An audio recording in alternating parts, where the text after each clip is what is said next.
जो विभिन्न कोटि के मानव बल की जरूरत स्वास्थ्य विभाग में है, उसके नियुक्ति के विज्ञापन प्रकाशन का काम भी पूर्ण हो चुका है।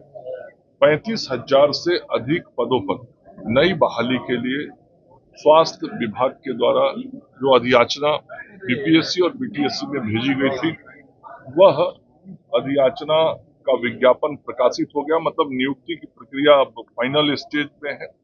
अब बीटीएससी और बीपीएससी सभी लोगों का चयन करके विभाग को सूचित करेगा और अगले 3 महीने में ये 35,000 से जो अधिक नियुक्तियां होनी है, वो नियुक्तियां पूर्ण हो जाएगी। उसमें स्वास्थ्य विभाग की ओर से जो नियमित नियुक्तियां हैं वो है, और एनएचएम के माध्यम से जो राष्ट्रीय स्वास्थ्य समिति के द्वारा नियुक्तियां की जानी है वो है। इसके अतिरिक्त बहुत शीघ्र अगले 15 दिनों में और 8,000 से अधिक विज्ञापन प्रकाशित किए जाएंगे, जिसमें अलग अलग तरह की सेवाएं देने वाले जो हमारे कर्मी हैं उनके नियुक्ति के विज्ञापन होंगे।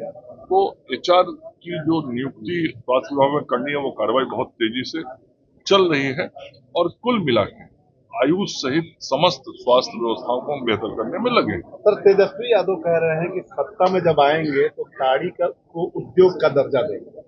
नहीं, देखिए, मैं ये बताना चाहूंगा कि ये जब कानून बना था, नियम बना था, उस वक्त वो सरकार में थे और सरकार ने जो प्रावधान बनाए थे वो उसके अंग थे। उनको क्या उस वक्त वो सारे चीजें ध्यान में नहीं आई जो आज वो बयान दे रहे हैं? उस वक्त सभी राजनीतिक दलों ने, सभी पार्टियों ने शराबबंदी का समर्थन किया था। बिहार के महिलाओं की अब मांग थी माननीय मुख्यमंत्री, और बिहार के महिलाओं के मांग पर माननीय मुख्यमंत्री जी ने सभी दलों की सहमति पर उसका निर्णय किया था। और भारतीय जनता पार्टी ने भी सदन में, और एनडीए जो हमारा उस वक्त का भी एनडीए था, उसने भी पूरा समर्थन किया था।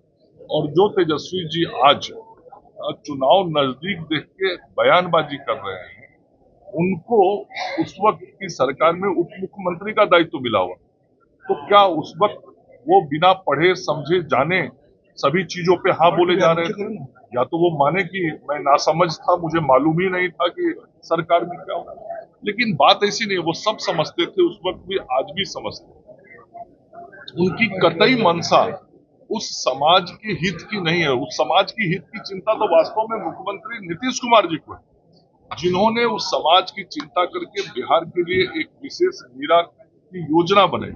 किस प्रकार से नीरा उत्पादन हो, नीरा की मार्केटिंग हो, उन समाज के गरीब लोगों के परिवार में और भी अन्य प्रकार के रोजगार हो, इसके लिए सरकार की तरफ से उनको कैसे लोन दिया जाए।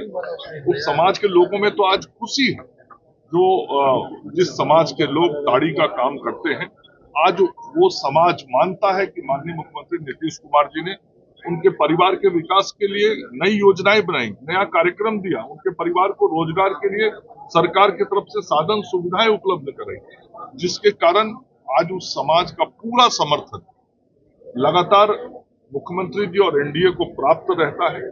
और ये सब देख के जो नेता प्रतिपक्ष हैं वो बौखलाए रहते हैं, वो कहीं ना कहीं चिंतित रहते हैं कि कैसे हम लोगों को भ्रमित करके मत अपने तरफ लें। तो ऐसे बयानों से उस समाज पे कोई असर नहीं पड़ने वाला, क्योंकि समाज जानता है कि वास्तव में जो ताड़ी का उत्पादन करने वाला समाज है, उस समाज का असली हितैषी कोई है तो वह बिहार के मुख्यमंत्री श्री नीतीश कुमार जी हैं। उस समाज को आर्थिक रूप से आगे बढ़ाना यदि कोई चाहता है तो वो नीतीश कुमार जी हैं, एनडीए की सरकार है। इसलिए तेजस्वी जी जो बयान देते रहे कुछ असर नहीं पड़ने वाला।